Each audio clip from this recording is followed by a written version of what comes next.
This is Umar for BoxNation. We're at the announcement press conference for the Magnificent Seven card, Wembley Arena, December 7th. And Sol Dacres has been part of a Mag 7 card before.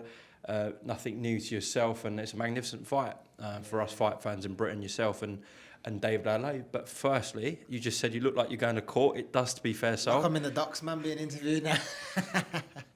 Nah, man, I thought, you know what, we've got to add value to the character, something new, get a bit of character, a bit of value, a bit of class, Here we are. Is it all business look, though, yeah? It's all business, it's strictly business. Well, I'm sure you're going about your business ahead of December 7th. Genuinely, how much of a test is David Adeleye for you, Sol?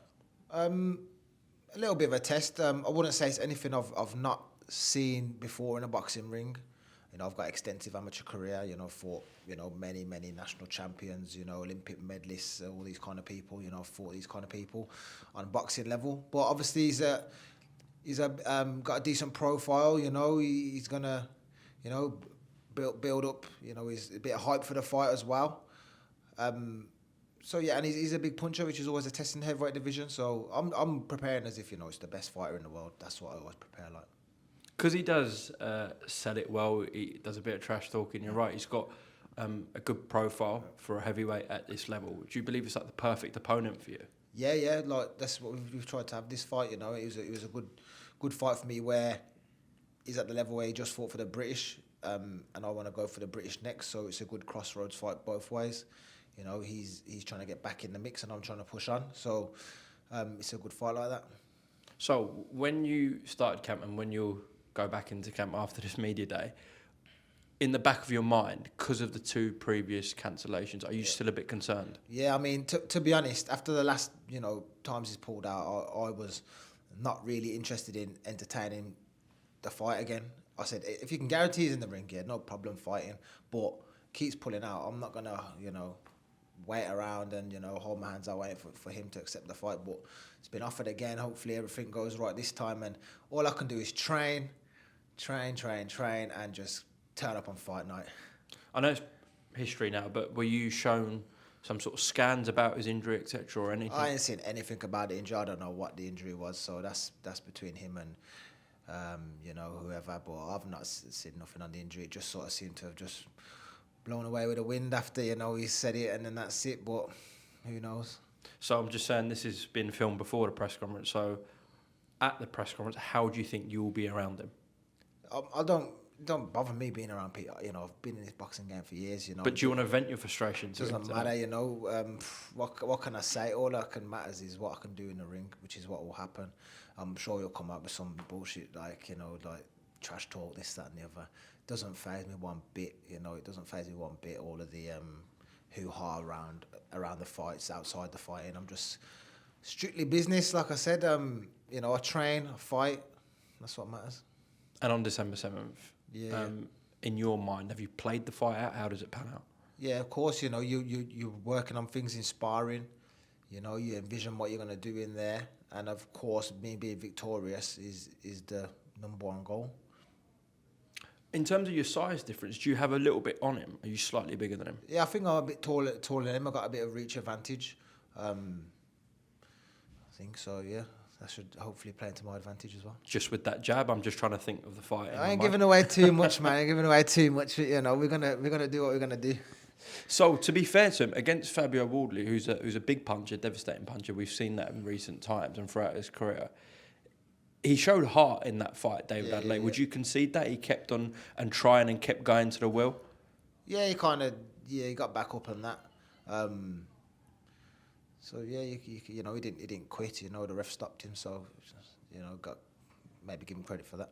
Do you believe you're going to punish him on December 7th? Yeah, I think so. My fitness, my engine, all those sort of things. It's going to be a big difference in the fight. There was obviously a lot of hype around yourself, given your amateur pedigree, the people that you've shared a ring with and sparring as well, and some of the things we've heard from those people about you.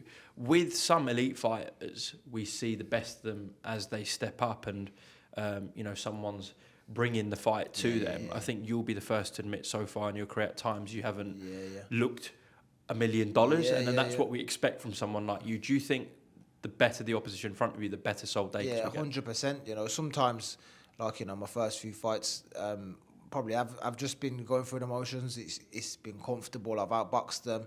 I haven't really had to been pushed that much, you know. Webster was a good fighter. My first one, you know, it was late notice. I wasn't conditioned, so in that regard, you know, I was at probably a lower level than I should have been. Rematch, you saw what I can do then in the rematch, got the stoppage. But yeah, I think with someone that's boxing with me, I'm going to showcase all of my ability. Well, that's an exciting prospect for a booming heavyweight division in this country. And do you feel like because of that, some people are perhaps sleeping on the name Sol Dacres? Yeah, definitely. You know, I'm going a bit under the radar sort of thing. You know, I don't talk too much. I don't give it the hype, give it the hoo-ha. I just do my work, and, you know, I'm improving, and I've got to, you know, get this sort of fight is what I need to, you know, people realise, yo, he's a serious fighter, and, you know, I need these sort of bigger profile fights to get myself in probably the public eye a bit more. So if, in your opinion, when you get this done on December 7th, I spoke to Fraser Clark last week in Birmingham when Frank had his card there, and I asked about fighting the winner of David and yourself, maybe a Johnny Fisher fight, because he has, you know, pegged down a level after that devastating loss to Fabio Wardley, and good to hear that he's doing well and wants to come back. But is that something you jump straight into, a fight with Fraser Clark? Fraser, I always wanted, whoever was going to win out of Fraser and Wardley, that's the fight I wanted. So, you know, my trajectory is really, I want Wardley, you know, because he won. So that's the fight I want. But, you know, I'm game to fight anyone. It just has to be something. I don't want to be a comeback fight for someone else. You know what I mean? I want to progress myself. You know, all best of Fraser. You know, with the injury and everything, come back. I know Fraser. You know, he's sound. But that's not. I'm not looking at beating Adelaide and fighting Fraser. I'm looking at beating him and then going on to fight Wardley. You know what I mean? Yeah, fair enough. Look, you got to go for the top guy, and within that domestic, I'm talking outside of obviously Dubois and Fury, etc. Fabio Wardley is that guy at the moment, but he might be looking at positioning himself against a world level guy. Yeah, probably will as well. It's tricky, man. It's tricky. I can never predict. That's why I asked about the Fraser Clark fight. It's a big fight. Yeah, it could be a big fight, but like I said, I don't want to be like a comeback fight with someone. You know what I mean? And then you know, I beat Fraser, and people go, oh well, you know, he's not the same after that Wardley fight. This, that, and the other. He's got to get himself back in the mix as well, Fraser as well. You know, he might need to build his confidence back a bit after that defeat. But that's not my business. That's his business. But see what happens. Last one, just an opinion-based topic. So obviously Daniel, I haven't spoken to you since it. Saw Daniel do a devastating job on Anthony Joshua. That rematch won't be happening next. Do you think that's kind of the correct move from Team AJ or not?